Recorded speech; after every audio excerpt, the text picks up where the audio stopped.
여러분 지금 이 순간에도 일본 아마존과 라쿠텐에서 한국 브랜드들이 조용히 사라지고 있다는 사실 알고 계셨나요? 한국에서 대박난 제품도 일본에서는 판매 부진으로 힘겨워하는 경우가 너무 많습니다. 혹시 여러분의 브랜드도 일본은 좀 다른 애라며 고개를 갸우뚱하고 있진 않으신가요? 이 영상을 끝까지 보시면 일본 거대 플랫폼에서 한국 브랜드가 실패하는 진짜 이유와 그 어려움을 뚫고 매출을 3배 이상 올리는 구체적인 비결을 알게 될 거예요. 그냥 지나치기엔 너무 아까운 여러분의 브랜드 운명을 바꿀 수 있는 핵심 정보들을 지금부터 공개합니다. 혹시 일본 이커머스 시장 규모가 얼마나 되는지 아세요? 무려 126조 원에 달하는 거대한 시장입니다. 하지만 놀랍게도 이 중에서 한국 브랜드가 차지하는 비중은 아직도 1% 미만에 불과해요. 일본에 진출한 한국 브랜드 10곳 중 7곳은 입점 후 1년 내에 눈에 띄는 성과 없이 고전하고 있다는 충격적인 통계도 있습니다. 여러분도 좋은 제품이면 언젠가 통하겠지라는 막연한 기대로 시간을 보내다 그 70% 안에 들 수 있다는 거죠. 대체 무엇이 문제일까요? 다음 슬라이드에서 여러분의 마음속 이야기를 직접적으로 파고들어 볼 겁니다. 어떠세요? 이런 경험 있으신가요? 한국에서 잘 나가던 마케팅 전략을 그대로 일본에 적용했는데 예상과 달리 노출도 안 되고 판매도 안 되고 심지어 문의조차 없는 상황.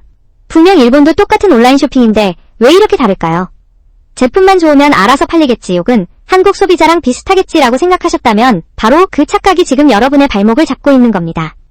일본 소비자들은 한국과는 완전히 다른 방식으로 정보를 탐색하고 구매 결정을 내리거든요. 그렇다면 도대체 왜 이런 현상이 발생하는 걸까요? 그 근본적인 원인을 다음에서 파헤쳐 보겠습니다.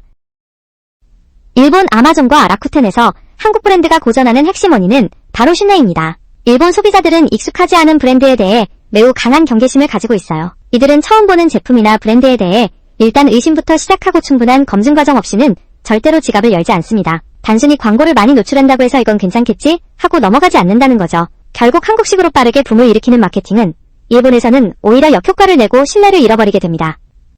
그렇다면 이 일본식 신뢰의 함정을 어떻게 극복하고 매출을 끌어올릴 수 있을까요? 지금부터 실전 전략을 하나씩 공개할게요. 일본 시장 성공의 첫걸음은 바로 상품 페이지 현지화입니다. 한국식 상품 페이지를 단순 번역하는 것으로는 절대 부족해요. 일본어 원어민 감수자들은 일본인이 보면 웃을만한 번역이 수두룩하다고 지적합니다. 실제로 어색한 번역이나 과장된 표현은 일본 소비자들에게 불신감을 안겨주며 구매 전환율을 급격히 떨어뜨려요. 여러분의 제품이 아무리 좋아도 페이지에서 신뢰를 주지 못하면 클릭조차 받기 힘들어지는 거죠.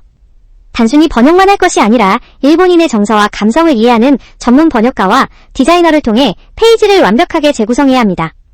일본 아마존 뷰티 카테고리의 한 성공 브랜드는 페이지 현지화 작업 후 첫 달 매출이 2배 이상 올랐어요. 그렇다면 다음은 일본 소비자의 마음을 사로잡는 핵심 바로 신뢰를 쌓는 방법에 대해 이야기해볼까요? 일본 아마존과 라쿠텐에서 성공하려면 리뷰와 신뢰 구축이 필수입니다. 일본 소비자는 상품 구매 시 리뷰 개수와 내용을 한국보다 훨씬 중요하게 생각해요. 한국 브랜드 비사는 초기 리뷰가 거의 없어 판매가 저조했지만 적극적인 리뷰 확보 캠페인 후 첫 달에 100개 이상의 리뷰를 쌓았고 그 결과 매출이 3배나 급증했습니다. 단순히 리뷰를 많이 모으는 것을 넘어 일본인들이 공감하고 신뢰할 수 있는 진솔하고 상세한 리뷰를 유도하는 것이 핵심입니다. 이를 위해 초기 구매자들에게는 리뷰 작성을 위한 작은 인센티브를 제공하거나 Q&A 섹션에서 고객의 궁금증을 성의껏 해결해주는 노력이 필요해요. 이렇게 쌓인 신뢰는 여러분의 브랜드가 일본 시장에 안정적으로 안착하는 가장 든든한 기반이 될 겁니다. 다음으로는 이제 이렇게 구축된 신뢰를 바탕으로 어떻게 더 많은 고객에게 노출될지 알아볼게요. 아마존과 라쿠텐에서 노출되지 않으면 아무리 좋은 제품도 팔리지 않죠. 일본 플랫폼에서의 성공은 검색 상위, 노출과 효율적인 광고 운영에 달려 있습니다. 한국 브랜드 시사는 일본어 키워드 분석에 실패해 초기 광고비만 날렸지만 이후 일본 소비자가 실제로 검색하는 키워드를 발굴하고 상품명과 설명에 적용하며 큰 효과를 봤습니다. 일본 시장에서는 검색량은 적지만 구매 전환율이 높은 틈새 키워드를 찾아 공략하는 것이 중요해요. 또한 무턱대고 비싼 광고를 집행하기보다는 경쟁사 분석을 통해 효과적인 광고 전략을 세우고 CPC, 클릭당 비용을 최적화해야 합니다. 아마존의 스폰서드 프로덕트나 라쿠텐의 RPAS 같은 내부 광고 시스템을 현지 마케터처럼 활용하는 것이 핵심이죠. 자, 이렇게 확보된 고객을 어떻게 우리 브랜드의 팬으로 만들 수 있을까요? 그 답은 다음 슬라이드에 있습니다. 일본 시장에서 장기적인 성공을 원한다면 한번 구매한 고객을 충성 고객으로 만드는 것이 정말 중요합니다. 일본 소비자들은 한번 신뢰한 브랜드에는 높은 충성도를 보여주며 지속적으로 재구매하는 경향이 있거든요.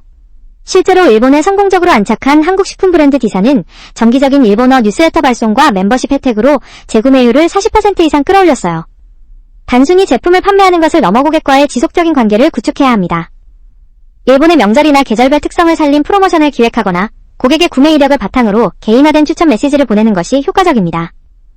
이러한 노력들은 단달성 매출이 아닌 꾸준하고 안정적인 매출 성장으로 이어지는 핵심 전략이 됩니다.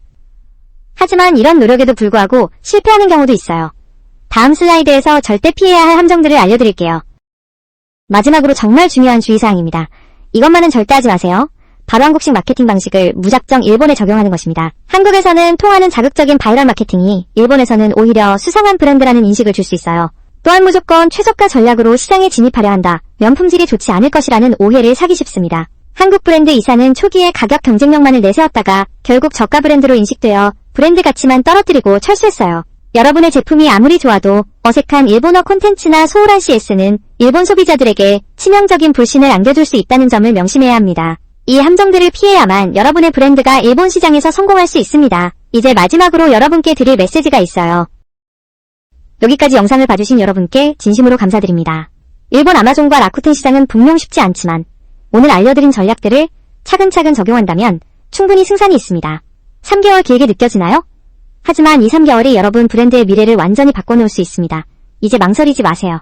J마켓 나비는 여러분의 성공적인 일본 시장 진출을 돕기 위해 더 많은 정보와 노하우를 제공할 준비가 되어 있습니다.